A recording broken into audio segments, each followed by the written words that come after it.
Live from WRAL News headquarters in Raleigh, your number one source for local news. WRAL News, coverage you can count on. Right now at 6, a woman is dead after crashing her car on I-40. What led up to the crash, and a look at the fiery damage. Plus, as people head to the beach, lake, river, or pool this Labor Day weekend, it's important to keep water safety top of mind. A look at the new safety measures in place at one Raleigh swimming spot that's seen several drownings this year. And as we head into our Sunday, we are watching a good chance for some storms. We're going to go over the timing on Futurecast and show you where they could be on the strong side. Well, good evening and thanks for joining us this evening. I'm Julian Grace. We are learning more about the Hope County teen who drowned in Myrtle Beach last weekend. Hope County School says Edwin Gonzalez Rosendo was a rising 9th grader. His sister says he had a cheerful nature and enjoyed playing soccer. Now, his death is one of several drownings connected to our area this summer. On this stretch of the Neuse River known as Raleigh Beach alone, there have been 4 drownings since May and a number of other water rescues. Now, as people prepare to say goodbye to summer this Labor Day weekend, we're taking a look at swimming safety very closely. WRAL's Carly Haynes is live now at Raleigh Beach. And Carly, there's been some safety measures taken out there. It's a hot day. It's Labor Day weekend, though we're not seeing a ton of people here at Raleigh Beach. You can't even go a few feet without seeing signs just like this one all over the area. And these were installed because this spot has proven to be pretty dangerous this summer. 3 people were rescued from Neuse River at this access point 2 weeks ago. The water levels were high then due to all the rain from Tropical Storm Debbie, and that came after a man drowned at the same point at the end of July. It was the 4th reported drowning since May. And since then, the city of Raleigh has put up signs warning people of the steep drops and fast currents. They also installed a gate at the front entrance to limit vehicles from driving down to the water to prevent it from becoming overcrowded. We spoke with a tuber this afternoon who said the water levels are much calmer after Debbie, and he's seen a major difference in crowd size since the entrance has been blocked off. We've only seen a couple people here since the gate's been closed. Really nothing like it normally is, which is just bonkers. Like hundreds of cars, it seems like. Less people that are irresponsible, I guess. I kind of err to leave it open, let, people do what they want. Although it is kind of a party scene on the weekends in the summer. And Raleigh is working with Nightdale and different nonprofits on next steps in addition to the gate and the signs. Carly Haynes, WRAL News, live in Raleigh. The warnings are out there. Well, unfortunately for folks hoping to celebrate the official end of summer this Labor Day weekend, you might have to dodge some storms. Meteorologist Anthony Baglione is in the WRAL Severe Weather Center with a look at how things could time out. Anthony. Julian, as we headed here into our Sunday, it looks like we're going to start off pretty calm. And then by the time we get into the afternoon and especially the evening, things could start to ramp up. You notice a ton of dry time there to start, but that chance does really bump up 50-60% or so tomorrow evening out ahead of a cold front. Let's time this out though on Futurecast. So if you're traveling across the state, I'm going to leave this on the wide view to get you a better idea. 8 o'clock in the morning, we are just fine. If you're hitting the road at that point, you're looking good to go. The storms are going to start back toward the mountains and then push across the state. And you see they start to form there by about 3 to 4 o'clock or so. And then they get into central North Carolina late tomorrow afternoon into the evening, 4 or 5, 6 o'clock, or even up to about 10 o'clock or so. And then they push on out, and it should be a decently quiet night tomorrow night before another round of storms on Monday. We are under a severe risk for most of the state there, Julian, a level 1 out of 5 risk for some gusty winds possible. And then I mentioned it, that chance again into Labor Day for some more storms. We are going to go over that and get you prepped here for the weekend coming up in just a few minutes. All right, thanks, Anthony. A woman was killed in a car crash on I-40 this afternoon. The WRAL Breaking News Tracker got video of the scene in Sampson County near the Duplin County line. You can see a badly damaged car in the median. State troopers say the driver of that car, Michelle Capps, tried to merge. They say she hit another car, lost control, ran off the road and into the median. Capps' car hit the median cable and a bridge piling before catching on fire. She died at the scene. The other driver was not injured. Troopers believe reckless driving and speed contributed to the crash that you see there. All right, listen up to this. Food Lion is recalling some ground beef sold in one of its Nash County stores. They say it applies to 4 kinds of in-store prepared meat sold at the East Nash Street location in Spring Hope. Food Lion says the ground beef may contain black foam specks from the product packaging. The affected meat was produced on August 29th and has a best buy date by August 31st. Now, if you purchase this meat, you can return it to the store or twice the purchase price, that is. A 4-year-old boy at the center of an Amber Alert issue late last night has been found safe in Fayetteville. This is Brandis Tyrone Smith Jr. He was taken by his mother and her boyfriend from his father's apartment in Mooresville yesterday afternoon. The mother of the child, Denisha Williams, and her boyfriend, Janante Purdy, are both in custody in Fayetteville. Both are facing multiple charges, including robbery and assault. Tonight, we're getting a better look at the damage left behind after lightning sparked several house fires in Raleigh yesterday afternoon. Look at this. One of the hardest hit homes was this one on Silver View Lane. The homeowners were away at the time, but they were allowed us to get inside to get some video, as you can see. And you can see the damage. It is heartbreaking. The homes on either side also had fire damage. The Raleigh Fire Department says it responded to 6 structure fires, 4 working fires, 2 hazmat calls as well. Now, this was a very busy day for the fire department as they tried to get in as much information as they could. Now, we're also told that it was not only busy, but recruits were busy as well. They're taking applications through September 2nd to January 2025. The Fire Academy is. Now, you can find the job requirements and apply on the city's website. Today is International Overdose Awareness Day. The director of the Center for Disease Control was in Raleigh this week ahead of today's global campaign to prevent overdose tragedies. Director Mandy Cohen is the former state secretary of the Department of Health and Human Services. She visited with the North Carolina Harm Reduction Coalition. That's where volunteers were packing life-saving kits there. Now, the kits are designed to save lives in the event of an overdose, which has become far more dangerous. You know, we actually have the same amount of overdoses, but they're just becoming more deadly. And it only takes one time for you to take something you don't know that fentanyl is in there for it to take your life. There is some encouraging news about overdoses in North Carolina. 533 opioid overdose patients visited the ER last month, down from 872 in July of last year. There were 218 suspected overdose deaths, down from 348. While the numbers are better, that's still hundreds of people. Let that sink in.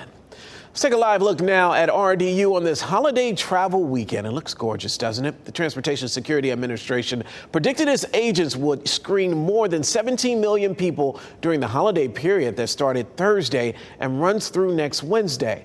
That's about an 8% more increase since last year. Well, for those traveling on the roads today, there's some good news. Gas prices are anywhere from 35 to 40 cents cheaper than they were this time last year. It's a little more expensive than it was earlier this month. AAA says that's mostly because demand increases ahead of the holiday weekend. You can also save quite a few dollars if you plan ahead. Plan your route accordingly so that you can get the cheapest price of gas. And then also, you know, if your travel plans allow you to fill up, you know, in South Carolina, you're going to have anywhere from a 30 to 25 cent savings per gallon there. And so it's just about being a smart consumer. And there is better news on the horizon. Gas prices tend to go down after the Labor Day weekend, especially when refineries switch over from the summer blend to the winter blend of gas, which is cheaper. You may notice a lack of road work this holiday weekend. NCDOT paused most construction projects along interstates and U.S. routes to make sure drivers reach their destinations safely and efficiently. Work is set to resume Tuesday evening, and a reminder for folks celebrating: do not drink and drive. There are additional patrols on our roadways for the Labor Day Booze It and Lose It campaign through September 8th. The Wilson Police Department has a traffic warning for drivers this evening. There's a concert happening at the Wilson County Fairgrounds. There is a traffic pattern in place to keep things flowing, but drivers may come across a backup as vehicles enter the fairgrounds at exit onto US 301. A hugely popular event is underway right now in downtown Raleigh. Just ahead, what makes the African American Cultural Festival such a big hit with crowds every year? Also ahead, after more than 40 years in business, a beloved restaurant in Apex has served its last meal. What longtime customers had to say today about the closing of Dallas' famous chicken and biscuits.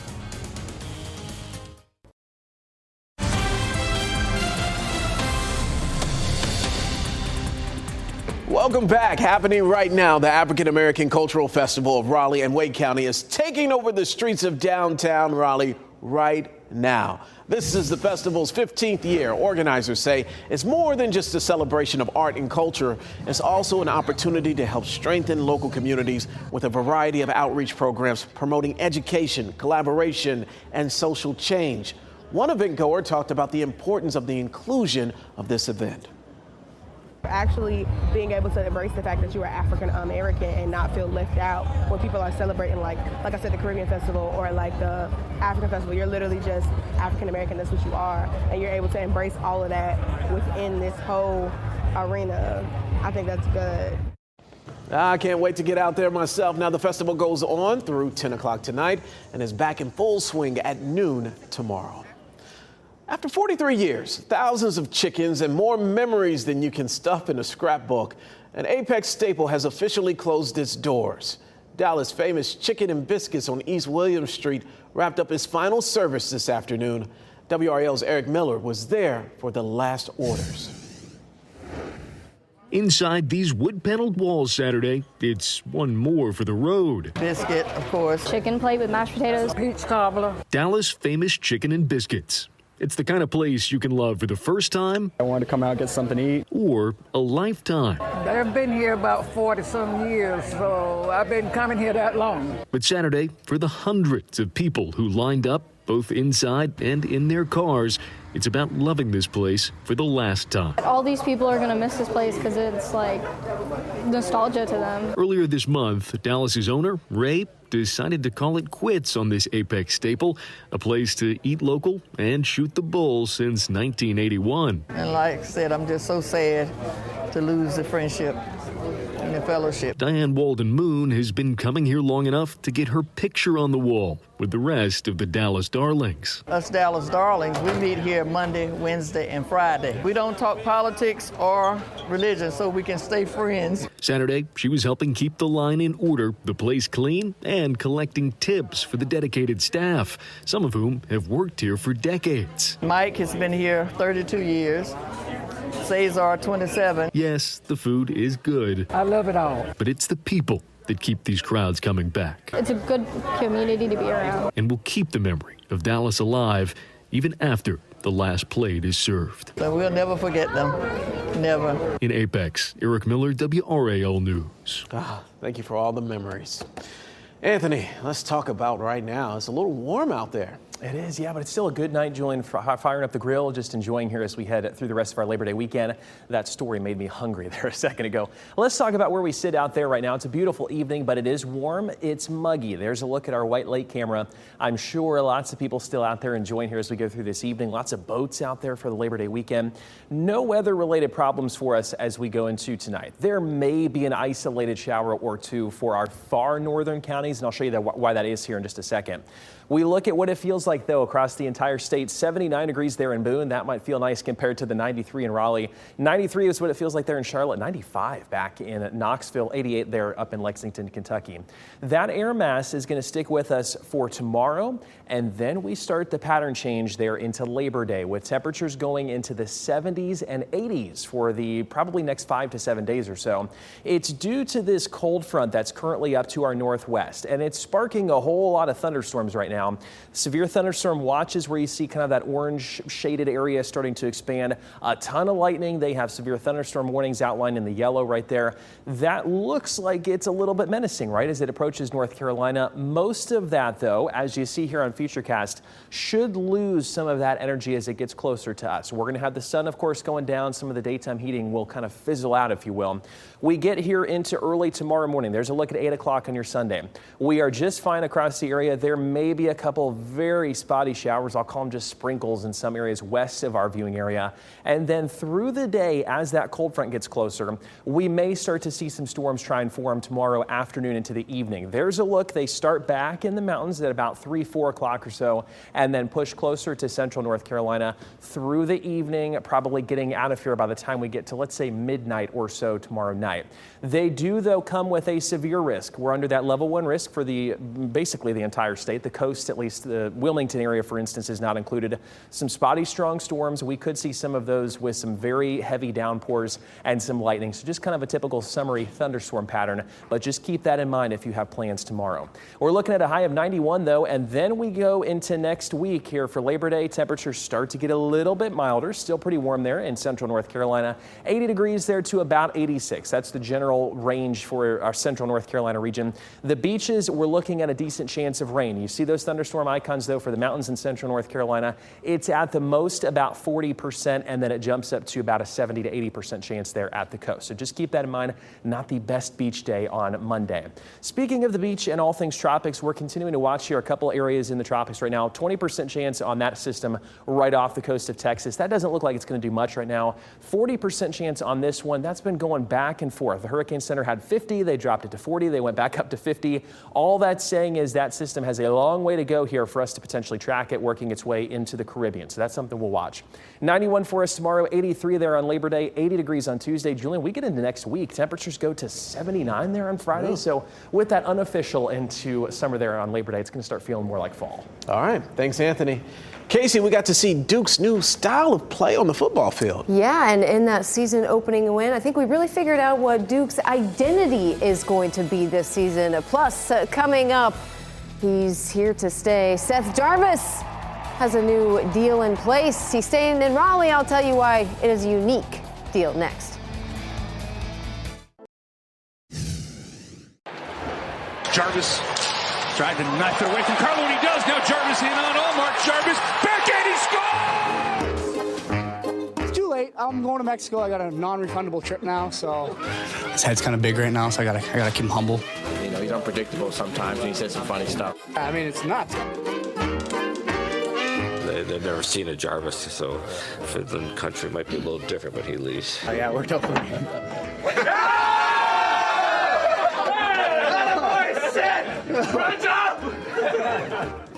Seth Jarvis is certainly one of a kind, and I know it had fans worried, but folks, this was worth the wait. The legacy will live on for 8 more years as the Carolina Hurricanes lock up an absolute rising star. The 2020 first-round pick agreed to a $63.2 million deal that carries a $7.5 million cap hit and has a $29.24 million in signing bonuses. Now, Jarvie has grown as a player over the last 3 years, doing everything that's been asked of him.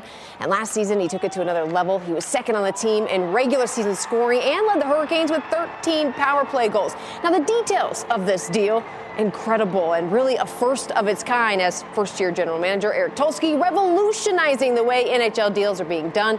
It is being reported that some of the portion of this signing bonus is deferred, which will lower the cap hit. That structure is a first of its kind in the league. Well, Dwayne Carter, Jamion Franklin, and Anis Peebles, a stud defensive front, no longer with Duke, but last night in a 26-3 season-opening win against Elon, there was a new group of fellas up front ready to carry the torch. The Blue Devils brought the pressure all night, sacking Phoenix quarterback 8 times, 5 of those coming in the first half alone, just stifling in every facet, limiting explosive plays and holding Elon to just 140 yards on offense. First-year head coach Manny Diaz said in training camp they felt like they had guys who could have big performances. You just never know. But it came to fruition, and Diaz said it was a sight to see. And once they got the nose for it, they didn't stop. They were just relentless. And you never felt the lull. You always felt like the quarterback was under duress. And they tried different things. They tried to move the pocket. They tried chipping. They tried some maximum protection, and it didn't seem like it mattered, which was a credit to our guys. And it was a sight to see. To Durham County Memorial Stadium we go. Shaw opening its season against Elizabeth City State late third quarter. Jerry Eaton, he tumbles in from 5 yards out. The Bears marching to the beat of the drum today, but the Vikings, yeah, they say not so fast. Just a minute into the fourth quarter, ECSU within 10. DeMarcus Creasy drops back, recovers there, and he's going to find an open man. 32 yards to Terrace Holland. Vikings make it a 3-point game, but the Bears survive 17-13 the final. This is the first season opening victory for Shaw since 2013. Well, an MLB legend, a pro female player, and you. Yes, the Home Run Derby X coming to Durham Bulls Athletic Park on September 7th. This event is a twist on the classic Home Run Derby, and Indians and Red Sox legend Manny Ramirez is now a confirmed participant, and he says he's coming to win. Just come and have fun and compete. It's all about giving back to the community. I'm pretty sure, everybody's trying to win. I want to win. But the most important thing is giving back to the community, sign some autographs, take some pictures so they could take some memories home. That's the key. I wonder what the key was for him, Julian. 555 career home runs, so he's going to put on a show at the D. But I actually saw him showing you his bat, I think, in batting glove, wasn't he? Yeah, he did. He showed me his bat during that interview, and he has a trademark on there with him hitting a ball. Cool. So, yeah, it was just so cool talking to him. World Series MVP as well. Yep, 2004. What a year. Thank you, Casey. And thank you for joining us. We'll leave you now with another live look at the African American Cultural Festival underway right now in downtown Raleigh. Look at that crowd. It's only going to get bigger. Now, if you couldn't make it out today, it'll be back underway tomorrow. So get ready to join us out there. I'll be out there as well, having a good time. All right, we'll let you go for now. We hope you have a good evening. Stay safe out there, and we'll see you later.